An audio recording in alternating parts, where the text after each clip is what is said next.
Aló, Priscila, ¿me escucha? Ya está grabando, Ah, profe. bien. Ah, ok. Bien, bien, muy bien, muy bien. Bueno, pues entonces seguimos. Entonces, estamos hablando sobre el derecho internacional privado y la protección a la infancia. Cómo el derecho internacional privado se va a convertir en un mecanismo, en un instrumento jurídico al servicio de la protección de nuestros niños y niñas. Entonces, nos vamos a encontrar con múltiples tratados internacionales, sobre todo otros instrumentos jurídicos también. Pero vamos a hacer hincapié a los múltiples tratados internacionales que hay en materia, por ejemplo, de sustracción de menores, en materia de tráfico internacional de menores para combatir el tráfico, para combatir la sustracción, para regular todos los procesos, todos los expedientes de adopciones internacionales y también para regular las deudas de alimentos. Vamos a analizar los tratados internacionales, las convenciones relativas al recobro, que denomino de recobro de pensiones de alimentos, ¿no? Por lo tanto, nos vamos a encontrar con un conjunto de normas internacionales en materia de protección a la infancia y, en definitiva, un conjunto de normas internacionales que lo que van a establecer son sistemas protectores o estructuras jurídicas protectoras de nuestros menores, de nuestros niños y de nuestras niñas, ¿no? Se va a institucionalizar por primera vez en el ámbito del derecho internacional uno de los grandes principios rectores que van a regir todo este tema relativo a la protección de nuestros menores. Un principio que es el de la búsqueda del interés del menor, principio rector de la búsqueda del interés del menor. Un principio que, como les dije, se institucionaliza en múltiples tratados internacionales, pero sobre todo se va a institucionalizar por primera vez, digamos que va a aparecer en un mítico tratado internacional que ahora vamos a analizar, en esta clase vamos a analizar, que es la Convención de las Naciones Unidas sobre los Derechos del Niño. Y tenemos que analizar esta convención, este tratado internacional, que forma parte de las Naciones Unidas, porque todos los demás tratados internacionales que les mencioné, como el de adopciones internacionales, como tratados internacionales también que provienen del sistema interamericano de derecho internacional privado, es decir, de la Organización de Estados Americanos, como la Convención para evitar de la sustracción de menores, como la Convención para temas de tráfico de menores, tema de obligaciones de alimentos, van a fundamentarse y van a partir, la raíz de los mismos, tiene su anclaje en esta Convención de las Naciones Unidas, mítico tratado internacional del sistema ONU, otro tratado internacional más de derechos humanos del sistema ONU, que, como les dije, ¿verdad?, en alguna otra ocasión, son los tratados con más firmes, con más ratificaciones de los estados, y que institucionalizan, que positiviza de una forma clara y manifiesta este principio de búsqueda constante de cuál es el interés del menor. Y es un principio que nosotros lo tenemos en nuestros ordenamientos jurídicos internos. Si visualizamos las leyes relativas a la protección de los niños y niñas, tanto en Costa Rica, como en España, las leyes de la infancia, incluso las instituciones, como el caso de Costa Rica del PANI, como el caso de España, que el tema de protección de los menores está descentralizado y tiene competencias las comunidades autónomas. Si nos fijamos en todas esas estructuras, va a estar presente el espíritu de esta Convención de las Naciones Unidas sobre los Derechos del Niño. ¿Sí? Una convención que fue firmada un 20 de noviembre de 1989, como les dije, insertada dentro del sistema protector de derechos humanos de las Naciones Unidas y que nace con una vocación de multilateralismo, es decir, para que sea firmada por cuantos más países mejor. En este caso vemos la luz de las Naciones Unidas. Estamos tan acostumbrados a la crítica y a las sombras y a la oscuridad de las mismas y a las limitaciones, a la crítica por falta de democracia, y ahora en estos tiempos lo estamos viendo, ¿verdad? Con respecto, pues, a determinadas estructuras de las Naciones Unidas, como el Consejo de Seguridad, que adolece de democracia, pero aquí vemos la grandeza de esta estructura jurídica, de este pacto social, parafraseando, ¿verdad?, a los grandes filósofos de Rousseau y Montesquieu, todas las teorías de pacto social. En definitiva, el sistema de las Naciones Unidas es un pacto social de la humanidad. De nuevo, ¿no? Es un pacto social para ponernos de acuerdo, aunque sea en unos elementos mínimos, en una ética universal, para ponernos de acuerdo en esta materia, en el establecimiento de un estatuto jurídico global que proteja a nuestros niños y niñas. ¿Y de quién tiene que proteger este estatuto jurídico? De nuestros niños y niñas, de nosotros mismos. ¿De acuerdo? Bien. Por lo tanto, hablar del derecho internacional privado y la protección de la infancia es referirnos al hecho de que el derecho internacional privado va a actuar o actúa, ¿no?, en presente como un instrumento al servicio de la protección de los derechos humanos. Y en este caso vamos a analizar cómo va a actuar al servicio de la protección de los derechos del niño. Más adelante vamos a analizar y vamos a aterrizar un tema muy bonito, que va a ser el análisis del derecho internacional migratorio, el derecho internacional de los refugiados, también con instrumentos jurídicos globales, grandes tratados internacionales que surgen en el ámbito de las Naciones Unidas y sobre todo surgen después de la Segunda Guerra Mundial y son pioneros en materia de derechos humanos y que van a regular el Estatuto de los Refugiados, el Estatuto de los Apátridas, etc. En definitiva, el derecho internacional privado, aparte de regular temas relacionados con el comercio internacional, no lo olviden nunca, es decir, también aterriza en el plano de la defensa de los derechos humanos, ¿no? Bien, por lo tanto, volvamos a este principio rector de búsqueda del interés del menor, que está presente en múltiples instrumentos jurídicos internacionales, como les dije, ¿no?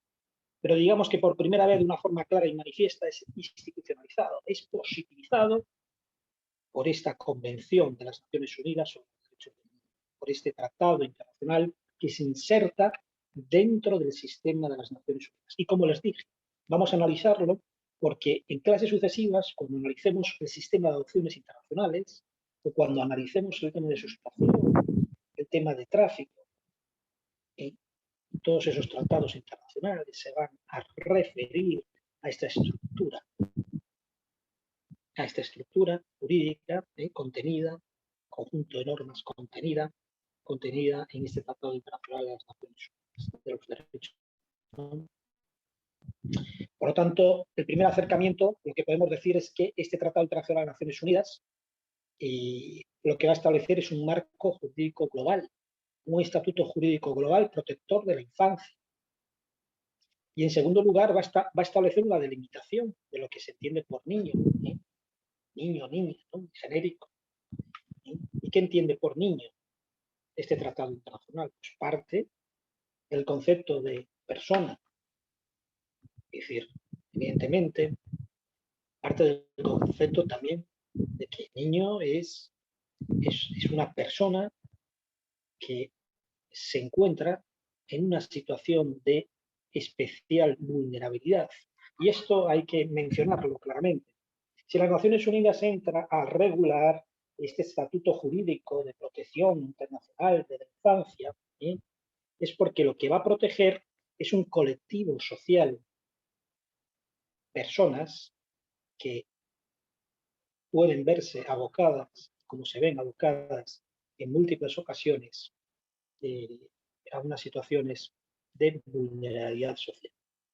Visualicen sobre todo el caso de niños migrantes, visualicen el caso de niños pobres, visualicen el caso también, ¿verdad?, de niños, pues, discapacitados, de niños sometidos también en ese sentido que se ven inmersos en procedimientos de familia, procedimientos de guardia y custodia, niños que son víctimas de trata o de tráfico o de sustracción, mismo de sustracción por parte de sus familiares y son desplazados a otros países, o esos niños huérfanos que se ven inmersos en un procedimiento de adopción internacional.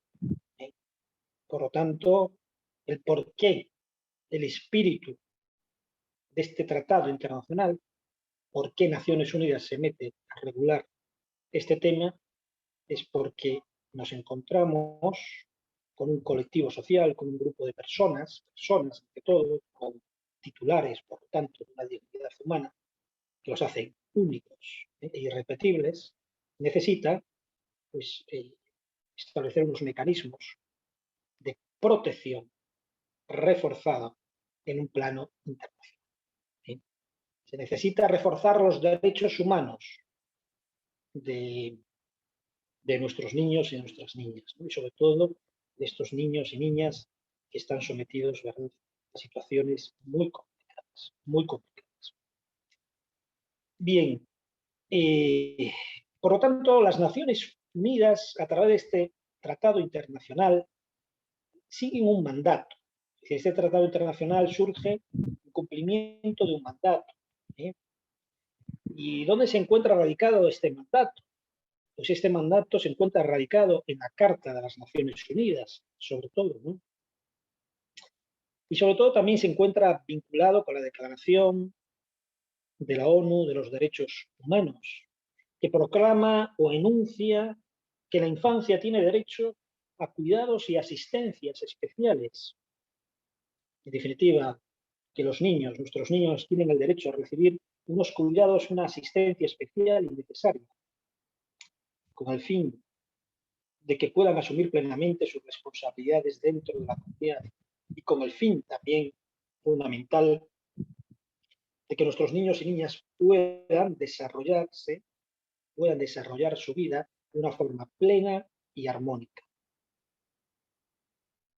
Es decir, el Tratado Internacional, la Convención de las Naciones Unidas sobre los Derechos del Niño de 1989, se va a convertir en un instrumento de ayuda para que nuestros niños crezcan en un ambiente pleno y armonioso.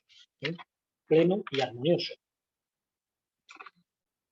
Por lo tanto, si seguimos haciendo esta reflexión, y como le decía, el anclaje de ese tratado internacional se encuentra en ese mandato que parte de la Carta de las Naciones Unidas y que se visualiza claramente en la Declaración de los Derechos Humanos, aparece el enunciado, ¿verdad?, los derechos también, pues, el derecho que tienen de los niños, ¿sí?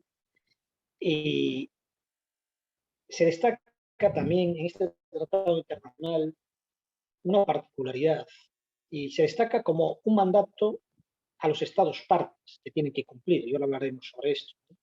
Y se nos dice que los niños tienen que ser educados, y cito textualmente porque es una frase muy bonita, en un espíritu de paz, de dignidad, tolerancia, de libertad, de igualdad y de solidaridad. Repito, espíritu de paz, dignidad, tolerancia, libertad, igualdad y solidaridad.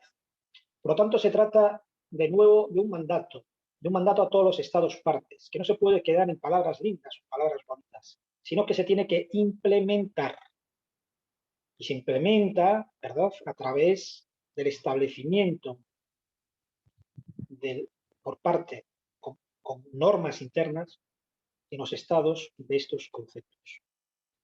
En definitiva, se trata de un mandato dirigido a estos estados partes, a todos los estados partes de este tratado internacional, para que implementen en su derecho interno estos valores. Repito, el valor, la educación a la paz, la educación al respeto, a la dignidad, a la tolerancia, a la libertad, a la igualdad y a la solidaridad. En definitiva, se trata de que los estados que forman parte de este tratado internacional diseñen un sistema también de políticas públicas que contengan estos valores, ¿no?, como vamos a ir viendo.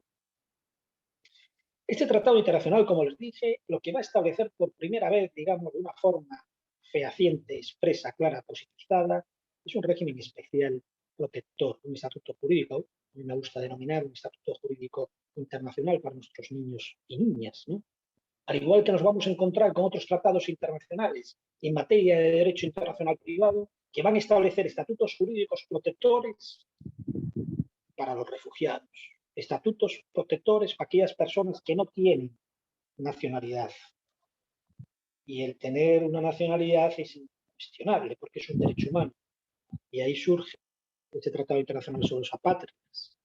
O también nos vamos a encontrar con recientes tratados internacionales, convenios internacionales que van a establecer lo que podemos denominar el estatuto jurídico del trabajador migrante y sus familias. Y el reconocimiento, por ejemplo, que costó mucho sacar adelante el derecho a la reagrupación familiar. Ese derecho que tiene la persona migrante, ¿no? Cuando ya está sentada en ese país, a traer a sus familiares, es un derecho humano, el derecho a la reagrupación familiar, que a propósito, la Unión Europea en este derecho fue pionera a través de una serie de directivas. Un derecho muy interesante que lamentablemente en muchos países se intentó siempre recortar. Pero esto es otra historia y cuando toquemos hablar sobre el derecho internacional migratorio ya les contaré también mi experiencia en España en ese sentido a la hora de políticas públicas en materia migratoria, ¿verdad? Por tanto, como les dije, ¿no? Estamos ante un tratado internacional que establece un estatuto jurídico especial para los niños y que este estatuto jurídico este estatuto jurídico internacional que va a generar obligaciones internacionales para los Estados partes, porque no puede ser de otra manera, porque estamos ante un tratado internacional y los tratados internacionales generan obligaciones internacionales. No estamos ante una declaración o un pacto simplemente, ¿no? Es decir, enunciativo de derechos o programático, sino estamos ante un tratado internacional, una convención internacional. Pues si analizamos los fundamentos, y tenemos que siempre hacer un rastreo, ¿verdad? Siempre les digo, ¿no? Hay que hacer un rastreo cuando aterrizamos en el análisis de una figura jurídica, en este caso un tratado internacional, lo que sea, una ley, tenemos que buscar también los porqués y hacer un rastreo de los antecedentes. Entonces nos vamos a encontrar con una serie de instrumentos jurídicos internacionales que fundamentan este convenio protector de la infancia del sistema de las Naciones Unidas. El antecedente histórico más viejito que nos vamos a encontrar va a ser una declaración del año 1924, del periodo de entreguerras, de la Primera y la Segunda Guerra Mundial, la Declaración de Ginebra de 1924 sobre derechos del niño, 1924. En segundo lugar, así brevemente, ¿verdad? Tenemos el tiempo que tenemos, nos vamos a encontrar también con una declaración del niño adoptada por la propia Asamblea General de las Naciones Unidas al poquito de haberse constituido el sistema de las Naciones Unidas. Me refiero, esta declaración es de 20 de noviembre de 1959. Esta declaración del niño la podemos entender como antecedente inmediato a lo que hoy tenemos, ¿no? De esta convención. Ustedes saben que pues, a veces sucede que primero surge la declaración y luego surge el tratado internacional. ¿Bien? Y también nos vamos a encontrar, evidentemente, fundamentando esta convención de los derechos del niño de 1989, la Declaración Universal de los Derechos Humanos de las Naciones Unidas, ¿sí? Y también los dos grandes pactos míticos de las Naciones Unidas, el Pacto Internacional sobre Derechos Civiles y Políticos y el Pacto Internacional sobre Derechos Económicos, Sociales y Culturales. No solamente estos grandes instrumentos jurídicos globales, internacionales, van a fundamentar, digamos que es como la esencia de este tratado internacional, sino también nos vamos a encontrar con otros organismos internacionales, con otras instituciones internacionales, y quiero hacer mención a una agencia internacional de las Naciones Unidas que va a tener mucha relevancia también, y ha tenido mucha relevancia para el nacimiento del convenio, ¿verdad? Y que sigue teniendo relevancia, evidentemente, en la defensa de nuestros niños. Me estoy refiriendo a la UNICEF, a la UNICEF, que se encuentra como agencia internacional, se encuentra dentro, tiene autonomía, pero se encuentra, como ustedes saben, dentro del sistema de las Naciones Unidas, ¿no? Por lo tanto, cabe realizar la siguiente reflexión, una vez dicho ya todo esto, ¿no? Que en definitiva nos encontramos con la institucionalización y la positivización en el seno, en el marco del sistema de las Naciones Unidas y por extensión en el ámbito de las relaciones internacionales, de lo que hemos denominado y seguimos denominando, y a mí me gusta denominar así, estatuto jurídico internacional, con la positivización y la institucionalización jurídico internacional en materia de protección a la infancia. Esta es una reflexión que yo me hago, ¿no? Es decir, y que la visualizo. Y evidentemente las relaciones internacionales tienen que estar también impregnadas de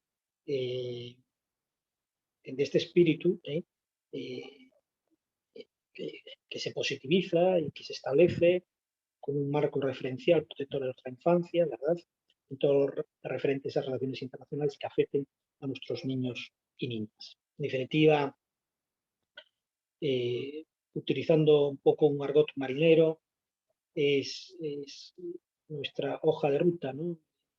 De navegantes, ¿no? En materia, en todo lo que afecte en materia de legislación, en materia de políticas, en todo lo que afecte a la infancia, a los niños y niñas, ¿no? Importante también mencionar, no podía ser tampoco de otra manera, y aparece claramente positivizado, que este tratado internacional establece el principio de no discriminación, lo hace suyo y lo aplica a los niños y niñas. Es decir, lo que nos viene a decir es que los niños y niñas no pueden sufrir una clase de discriminación. No se puede hacer, dirían otros, acepciones en función de la nacionalidad de este niño o de esta niña, en función de la religión que profesa este niño o esta niña, en función del género, orientación sexual, etc. El principio de no discriminación aparece también positivizado y también es de estos principios rectores que debe presidir también cualquier actuación futura de los tratados internacionales en materia de infancia, lo vamos a ver. Evidentemente, esto tiene mucho calado, porque cualquier actuación, cualquier ley, cualquier normativa, cualquier reglamento, cualquier actividad que se produzca en el ámbito interno de un país o un Estado parte de este tratado internacional que no cumpla este principio de discriminación y que atente, ¿verdad? O que haga acepciones en función pues, por ejemplo, ¿no? de, de hijos concebidos en el matrimonio o no, o fuera del matrimonio, estaría vulnerando este tratado internacional, que repito, estaría vulnerando una norma de derechos humanos.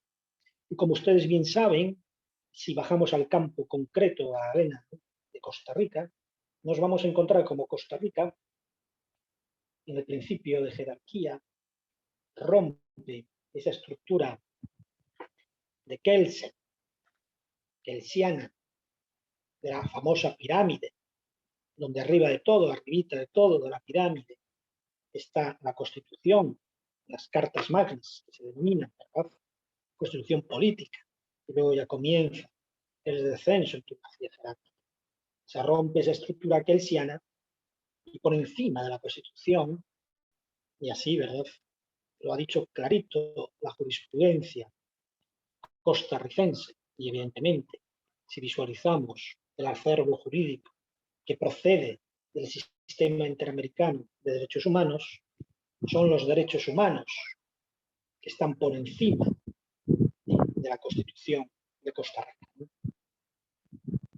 Bien, seguimos haciendo esta reflexión. ¿Sí?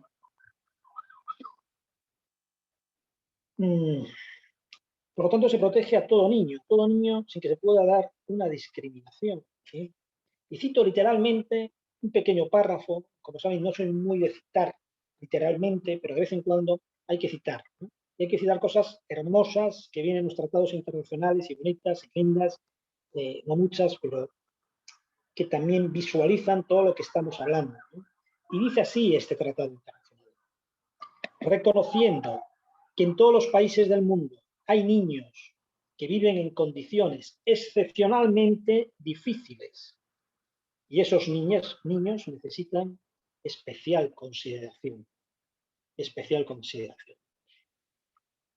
Ni más ni menos que aquí lo que se está haciendo mención clara y contundente es a la realidad tremenda y trágica en la que viven millones de seres humanos que son niños y niñas en países pobres.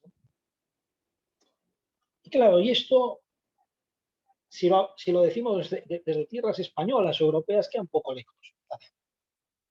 Pero estamos donde estamos, y estamos en Costa Rica. Estamos rodeados de una realidad lacerante de pobreza, con países muy pobres.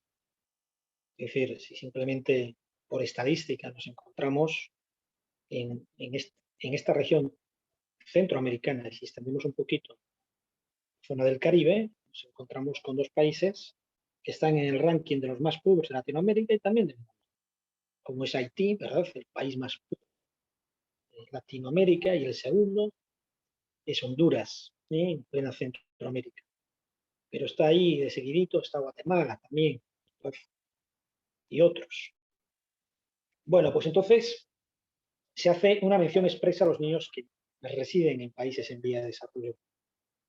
Y se hace una mención expresa, no como decimos allá en España, también un brindis al sol, para que queden palabras lindas y que no se haga nada, sino que también se establece una obligación que podemos considerar también internacional a los estados, un mandato de los estados, ¿no? De que no cabe la justificación de un estado que diga, no, es que yo no tengo recursos para implementar este tratado internacional porque soy pobre, ¿no? Se trata de una obligación de medios que en lo que usted pueda, y siempre se puede, pues usted tiene que implementar el contenido que estamos viendo de este tratado internacional. Honduras es país pobre, de los más pobres de Latinoamérica, pero no está exento de cumplir, de que su normativa interna, de su derecho interno, y esto no es tan difícil, simplemente se necesita voluntad política, ¿eh? Que se cumpla ese principio de búsqueda del interés del menor, o que se cumpla ese principio de no discriminación, ¿eh? Y otros que vamos a ver, o que se cumpla también ese principio que ya me adelanto, casos que he visto tremendos en Honduras, de no inscripción de nacimientos, familias muy humildes de allá, que vivían en pueblecitos y en aldeas de las islas Suquía, Tila, Roatán, las islas Bahía, pertenecientes a comunidades afrodescendientes, pertenecientes a esa maravillosa cultura central de los garífunas, fantásticos garífunas, que habían escapado, ¿verdad? Cuenta, ¿no?, la historia de ellos, barcos negreros, ¿verdad? En la época no tan pasada que acaba de ser, otra de las barbaries tremendas de la humanidad, del tráfico de esclavos, y que naufragaron en las costas y que se asentaron en toda esa zona de, Cortés, de las Islas Bahía, etcétera, un pueblo garífuna, ¿eh? Que todavía conservan tradiciones africanas, ¿eh? Una cosmovisión, tipo de religión, unos bailes que proceden, ¿verdad?, afro, ¿no?, afrodescendientes, los garífunas, ¿no? Pues ahora se ha mejorado mucho de esto, pero muchas de estas comunidades, cuando nacían los niños, pues no se registraban o se registraban después de pasado mucho tiempo, con todo el peligro que conlleva un niño no registrado.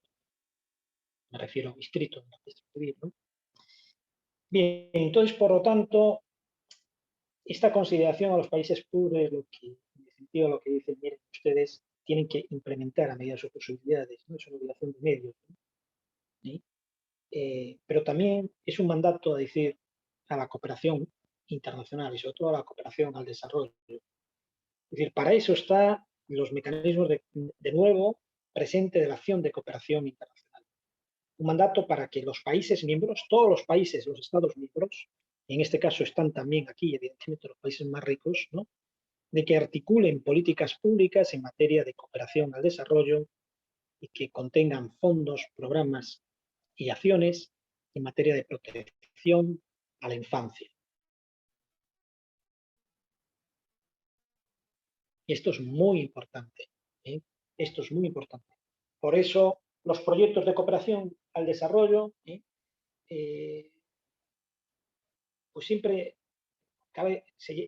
está presente el componente de ayuda a la infancia, como también está presente transversalmente y de una forma imperativa, porque ahora, por ejemplo, si analizamos la normativa, hace poco España, a ver si podemos hablar sobre este tema, ha sacado adelante una ley pionera, también en Europa, en materia de cooperación al desarrollo, la nueva ley de cooperación al desarrollo. Y el lema en España es una cooperación al desarrollo feminista, ¿no? Entonces, todo proyecto de desarrollo a países pobres tiene que, al menos transversalmente, introducir el componente de igualdad. No va a haber desarrollo en los países sin, sin la consecución de parámetros de la igualdad, ¿no?, de las mujeres, salariales, etcétera, ¿no?, que eso es otro cantar.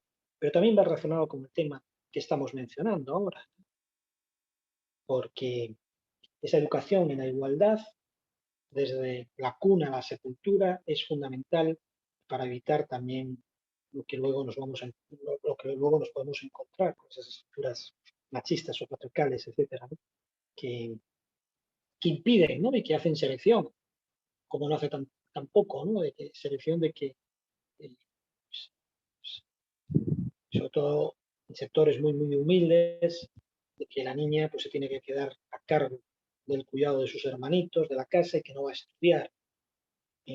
Bueno, por ahí vamos, ¿no?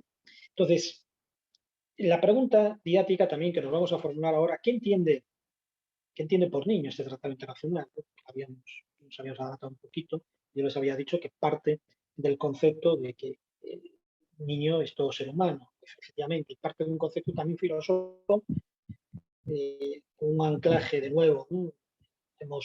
Podemos, eh, podemos definir que es un anclaje naturalista, en ese sentido, kantiano también, en torno al concepto de la dignidad humana, ¿eh? Es todo ser humano menor de 18 años. Punto primero, dice esto el Tratado Internacional. Pero a la vez ese Tratado Internacional establece una norma de reenvío, la clásica norma de reenvío del derecho internacional privado. ¿Y cuál es? Nos dice la excepción, ¿no? Entonces, la excepción es que, salvo el derecho interno propio de ese niño, donde haya nacido ese niño, donde esté residiendo, donde haya nacido ese niño, establezca otra edad para que este niño sea mayor de edad, ¿sí? Pero la regla general es que niño es toda aquella persona menor de 18 años, salvo que el derecho interno, el derecho propio del Estado de ese niño o niña, pues establezca otra edad distinta para alcanzar la mayoría de edad, ¿sí? Entonces, nos encontramos una clásica de norma de reenvío al derecho interno, ¿sí? En caso de duda, en caso de interpretación, en caso de litigio sobre esta materia, pues también hay que estar al derecho interno, de donde procede ese niño, ¿sí? Bien, el artículo 3, al principio, los primeros artículos, este tratado internacional, es el artículo, como hito histórico, institucionaliza este principio que les acabo de mencionar, este principio de interés superior del niño, ¿no? de búsqueda del interés superior del niño, ¿no? Y entonces reflexiono sobre este principio, que es muy importante. Este principio actúa como un mandato, y actúa como un mandato para los estados parte. Es decir, usted, Estado parte, tiene que adecuar toda su estructura jurídica a este principio. Entonces, si visualizamos los procesos de familia que están al orden del día y cada vez hay más y que saturan nuestros juzgados y que guardan relación con el establecimiento del régimen de custodia, del régimen de visitas, todo relacionado con el tema de las pensiones, por ejemplo, con el tema también de las adopciones internacionales, que es un boom y que está de moda, sobre todo en los países más desarrollados. Vamos a ver que es un criterio que tiene que estar regulado también, que tiene que estar implementado en las normas correspondientes, en las normas reguladoras de estos procedimientos, en la ley de la infancia, en las normas procesales, en el sentido de que tiene que ser valorado ese niño, tiene que tenerse en cuenta por parte del juzgador, por ejemplo, por parte del juez, por parte del magistrado, que vaya a adoptar una resolución, por ejemplo, en materia de régimen de visitas, tiene que valorar la decisión de ese niño. Y tiene que valorarla cuando ese niño tiene capacidad, se dice, ¿no?, de discernimiento. Hay niños y niñas, pero hay niños muy maduros y hay niños con una capacidad de raciocinio, que la vida misma, ¿no?, les hizo madurar más rápido. Entonces, todo eso tiene que estar contemplado en el derecho interno. Así lo dice este tratado internacional. Y no es que lo diga el tratado internacional por iluminación divina, porque le ha gustado, pues, a los legisladores, sino también este tratado internacional viene un poco, bueno, pues cómo se ha constituido, todo el tema de las negociaciones, todos los informes aportados y todo esto, pues esto, el tema de contemplar, ¿no?, de tener en cuenta la opinión del menor, pues hay múltiples informes y estudios psicológicos y psiquiatras que avalan toda esta tesis. No es de libre creación por parte de los que diseñaron la comisión diseñadora de este tratado internacional, sino que se basan sobre todo en informes, en estudios rigurosos y serios psicológicos que establecen este principio, esa búsqueda del interés superior del niño, y ese principio de búsqueda del interés superior del niño, para que se cumpla, tiene que partir de la escucha, y de la escucha del interesado, y el interesado es el niño. Por lo tanto, podemos decir que ese tratado internacional pone en el centro, pone en el núcleo, en la toma de decisiones a nuestros niños y niñas. Rompe también una tradición jurídica ancestral, muy antigua, donde el niño o la niña, pues, no se te tenía en consideración. Si analizamos ya, lo bonito que es analizar la historia del derecho, ¿no?, vemos como no contaban para nada, evidentemente. No contaban, igual que las mujeres, que no contaban para nada y eran considerados, es decir, que tampoco a nivel, ¿verdad?, de testimonios, si analizamos el derecho romano y si nos vamos ya a las antiguas escrituras del derecho hebreo y todo esto, pues los testimonios, ¿verdad?, materia testifical de mujeres y niños era cero patatero, como se dice, no valía para nada, ¿no? Pues aquí vemos la evolución también del derecho y cómo a través del derecho evoluciona y va a la par de la sociedad y va a la par también de los avances de otras ciencias, como puede ser la psicología. Por eso siempre es muy importante establecer constantemente puentes y no entender el derecho en autonomía, evidentemente, pero está en conexión constante con múltiples disciplinas. Bien, entonces, preguntémonos qué obligaciones internacionales establece para el Estado, ¿no? Para el Estado, como puede ser Costa Rica, que tiene firmado este tratado internacional, España, los múltiples, como les dije, todos los países de la región.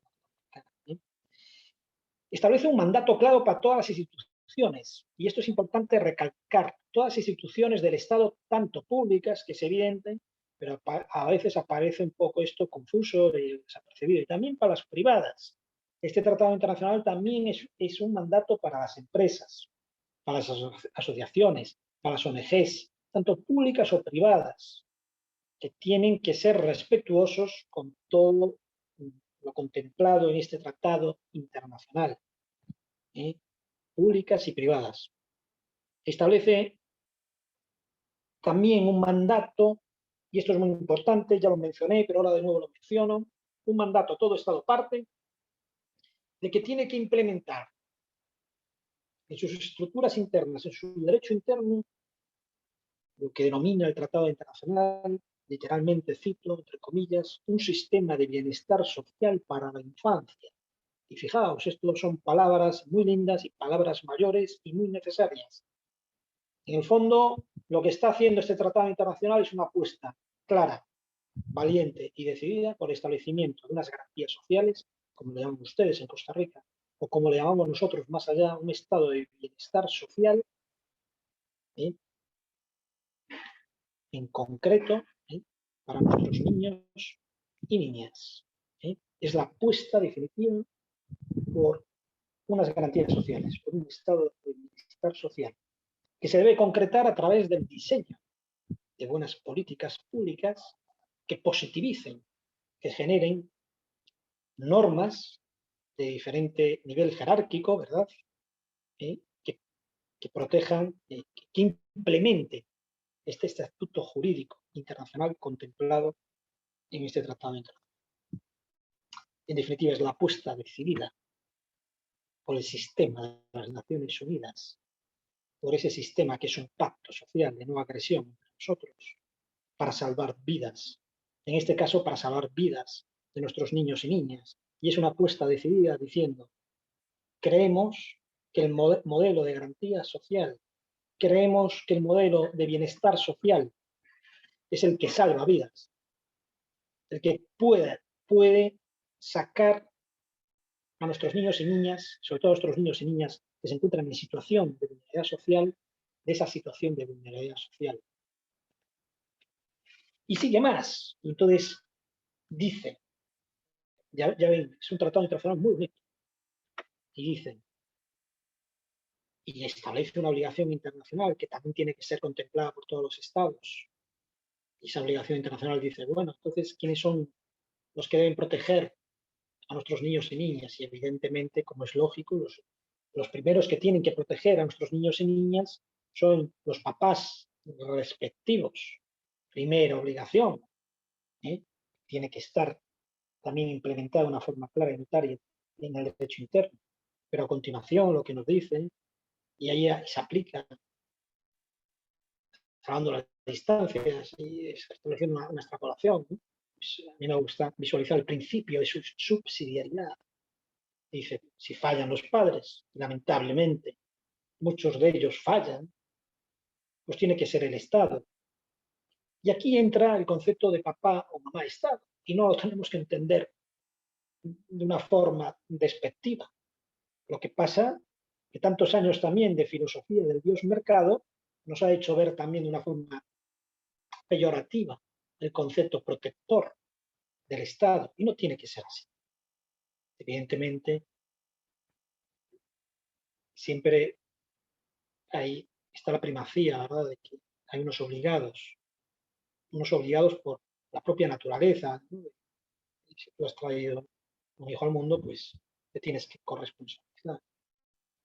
Pero si ellos no, no lo hacen, pues tiene que intervenir necesariamente, y es un deber.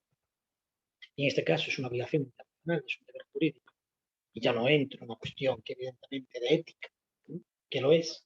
Interviene el Estado como sujeto protector, ¿eh? Como sujeto protector, porque el Estado tiene la obligación también de proporcionar esa protección a los colectivos más vulnerables, ¿sí? Bien, nos encontramos también, por lo tanto, con una obligación internacional, como fui mencionando poco, también transversalmente, por parte de los Estados de adoptar las medidas administrativas, legislativas y de otra índole para dar efectividad al conjunto de los derechos reconocidos de este tratado. Es decir, es una obligación internacional de medios, de dar efectividad, porque este tratado internacional, sin la implementación del conjunto de normas que establece el mismo en los respectivos estados, se queda como en nada, ¿verdad? Se queda vacía, ¿no?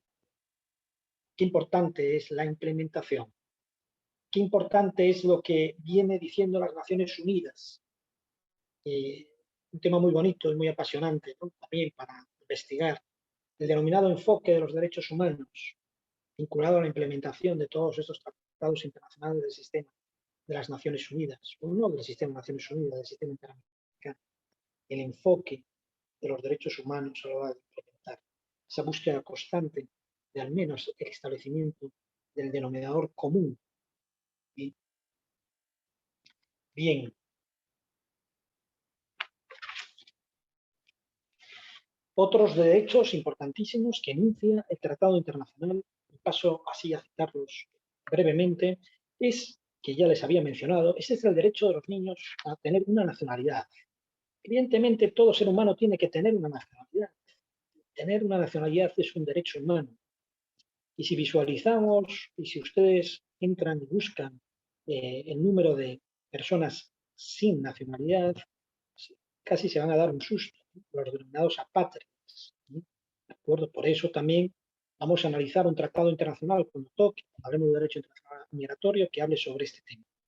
Por tanto, es el derecho de los niños a tener una nacionalidad. Y por lo tanto, cuando vamos a analizar la Convención sobre los Apátridas, que lo que va a establecer es un principio también en base a este Tratado Internacional de los Derechos del Niño, que dice lo siguiente: mire, si hay un niño que está perdido en Costa Rica, y que no se sabe de dónde viene o qué nacionalidad tiene, porque ha venido emigrante o lo que sea, o se desconoce, o que la perdió o lo que sea, Costa Rica se tiene que hacer cargo de él. Y al final, siguiendo todo un proceso, todo un expediente,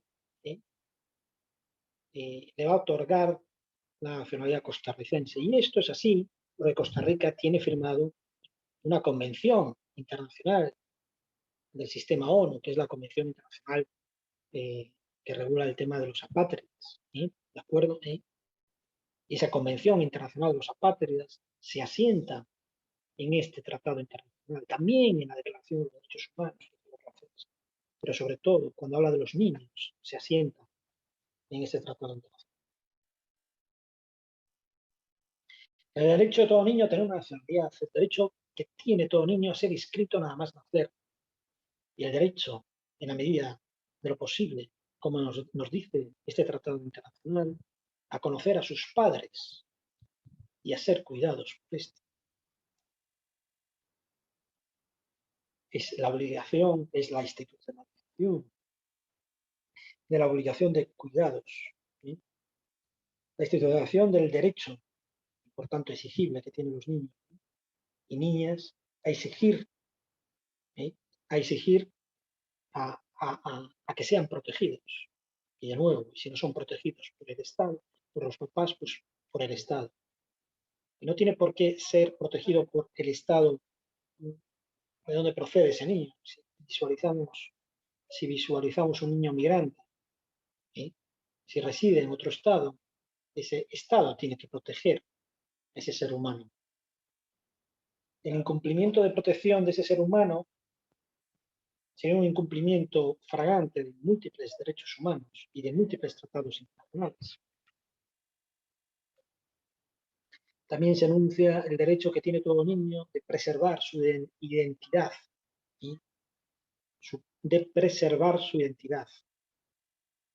Y otro de los grandes principios que evidentemente no podemos terminar esta charla sin enunciar, porque es vital. Es un principio que se articula también como un derecho humano de la infancia de nuestros niños y niñas, que parece obvio, pero ha sido necesario institucionalizarlo y positivizarlo en este tratado internacional, que repito, que es un tratado internacional sistema ONU y que es un tratado internacional de derechos humanos, que hay tratados y tratados, pero este es un tratado internacional de derechos humanos, de los clásicos, las Naciones Unidas. Ese es el derecho que tiene todo niño, que tiene toda niña, de no ser separado, de no ser apartado de sus papás. ¿Eh? Y cito literalmente, porque hay que citarlo, este es un artículo muy bonito. Artículo 9 de este convenio internacional. Los Estados partes velarán, concepto de velar, ¿eh? Es concepto de cuidar, de proteger. ¿eh? A veces también lo bonito es ir también al significado etimológico de las palabras, ¿no? para que desplieguen también todo el significado pleno de la misma. ¿no? Los Estados parte velarán porque el niño no sea separado de sus padres contra la voluntad de estos. ¿Cuántos estados, cuántos gobiernos han cometido vulneraciones de derechos humanos, separando a los niños migrantes de sus papás y de sus mamás? Es cierto que nos vamos a encontrar que, aunque este tratado internacional es el tratado internacional con más firmas, parece ser, de la historia, parece ser, nos dicen que ha obtenido más firmas, ¿no? Pero por lo menos está en el ranking fijísimo de los 3 primeros tratados internacionales de más firmas en el mundo. Pero vean ustedes, nos vamos a encontrar con una ausencia, una potente ausencia, porque no se trata, digamos, todos los países son iguales, ¿no? Para mí, pero bueno, evidentemente en poderío, ¿verdad? Militar, económico, humano, ¿no? En ese sentido. Los Estados Unidos no tienen firmado este tratado internacional. Es cierto que firmó un protocolo, etcétera, vinculado con los derechos de los niños, pero el tratado internacional no lo tiene firmado. Y vamos a ver, ¿verdad?, como visualizando en la época que salían desde aquí cerquita, todos los países de Guatemala y Honduras, esas caravanas de migrantes, intentando llegar a ese paraíso. No tan paraíso, ¿verdad? A veces, bueno, pues es un espejismo. Y los que lograban cruzar la frontera de Río Grande llegaban a territorio de Estados Unidos, familias con niños y niñas, y muchos de ellos pues de tierna edad, cómo los separaban, cómo los apartaban de sus familias. ¿no? Un acto político cruel, muy cruel, esa administración de Trump, que tantas protestas y denuncias de activistas. Claro, pues es que Estados Unidos no tiene firmado. Ojalá, y yo lo espero, ¿verdad?, que con esta administración, con esta administración de Estados Unidos, tiene, bueno, pues, mayor sensibilidad que la anterior, la tiene, me cabe la menor duda, en materia de derechos humanos. Y sobre todo hay sectores en el Partido Demócrata, cada vez más hay sectores, líderes latinos, líderes en el Partido Demócrata que son más sensibles a esta realidad y que impulsan que Estados Unidos firme y ratifique este tratado internacional. Bien, termino diciendo también de que este tratado internacional establece también una serie de obligaciones a los estados para que los estados también implementen normas internas que se adhieran también a los tratados internacionales en materia de lucha contra la sustracción y el tráfico de niños, de menores. ¿no? De acuerdo. Bien, también se va a reconocer otros derechos vinculados a los niños, como el derecho clásico a la libertad de asociación, la propia asociación de los niños, o a la celebrar reuniones pacíficas, o el derecho que tienen a los niños a la libertad de pensamiento, de conciencia y de religión, que esto es muy importante, ¿no? A no imponer una religión a un niño, ¿verdad? También son estos derechos clásicos, estos derechos civiles, ¿sí?, que se personalizan y que bajan, ¿no?, en este caso a la personita, ¿no?, de nuestros niños y niñas, ¿no? En definitiva, y termino ya, es decir, estamos en la presencia de uno de los grandes tratados internacionales en materia de derechos humanos, que ha supuesto todo un hito y que establece un estatuto jurídico internacional en materia de la protección a la infancia. Es una de las grandes de los grandes instrumentos jurídicos internacionales en esta materia, ¿sí? ¿De acuerdo? ¿Sí? Y que, sobre todo, es muy necesario la implementación de todo lo que se está diciendo, también en países desarrollados, por supuesto, ¿no?, pero muy necesario también en países de vital importancia, en países pobres, en países en vía de desarrollo, para conseguir también el propio desarrollo de los mismos. Porque hagamos, y termino ya, hagamos una reflexión. Miren, el desarrollo de los pueblos, y sobre todo el desarrollo de los pueblos más pobres, no solamente se consigue a base de transferencias económicas, ¿sí? Creo que eso ya está más que probado que ha sido una falacia, que eso no ha sido posible, ¿sí? El desarrollo de los pueblos se consigue también a través de la implementación, ¿sí?, de las normas de derechos humanos contenidos en todos esos tratados internacionales, que posibiliten el establecimiento de sistemas sociales, ¿sí?, de garantías sociales, ¿sí?, que permitan, ¿verdad?, en este caso, hablando de los niños, un desarrollo de los mismos, el desarrollo armónico de los mismos, que permita que nuestros niños y niñas reciban una buena educación, una educación pública de calidad, ¿sí?